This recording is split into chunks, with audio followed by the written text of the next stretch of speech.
بسم اللہ الرحمن الرحیم۔ السلام علیکم دوستو، امید ہے آپ سب خیریت سے ہوں گے۔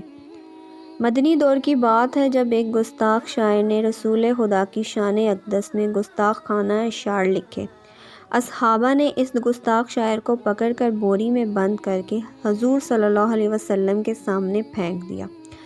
سرکار دو عالم نے حکم دیا کہ اس کی زبان کاٹ دو۔ تاریخ لرز گئی کہ وہ جو رحمت العالمین ہے، جس نے طائف میں پتھر مارنے والوں کو دعائیں دی، کوڑا کرکٹ پھینکنے والوں کی تماداری کرتے رہے، اس ذات عظیم کو مدینہ آ کر آخر کیا ہو گیا ہے؟ بعض صحابہ کرام نے عرض کیا، یا رسول اللہ صلی اللہ علیہ وسلم، میں اس کی زبان کاٹنے کی شہادت حاصل کروں؟ حضرت صلی اللہ علیہ وسلم نے فرمایا، نہیں، تم نہیں۔ پوچھا، پھر کون؟ تب رسول خدا صلی اللہ علیہ وسلم نے حضرت علی رضی اللہ عنہ کی طرف دیکھا اور حکم دیا کہ اس کی زبان کاٹ دو۔ مولانا علی بوری بند گستاخ کو اٹھا کر شہر باہر نکلے۔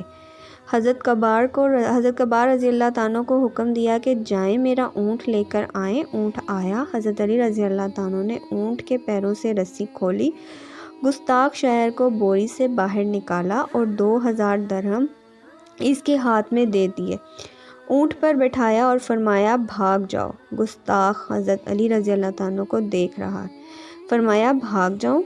ان سب کو میں دیکھ لوں گا۔ اب جو لوگ تماشا دیکھنے آئے تھے حیران رہ گئے کہ یا اللہ، حضرت علی رضی اللہ عنہ نے تو حضور صلی اللہ علیہ وسلم کی حکم ادوری کی ہے، لہٰذا شکایت لے کر رسول خدا صلی اللہ علیہ وسلم کے پاس پہنچ گئے۔ یا رسول اللہ صلی اللہ علیہ وسلم، آپ نے اس گستاخ کی زبان کاٹنے کا حکم دیا تھا، مگر حضرت علی رضی اللہ عنہ نے اسے 2000 درہم دیے اور آزاد کر دیا۔ محمد عربی صلی اللہ علیہ وسلم مسکرائے اور فرمایا، علی رضی اللہ عنہ میری بات سمجھ گئے، مگر افسوس یہ بات تمہاری سمجھ میں نہ آ سکی۔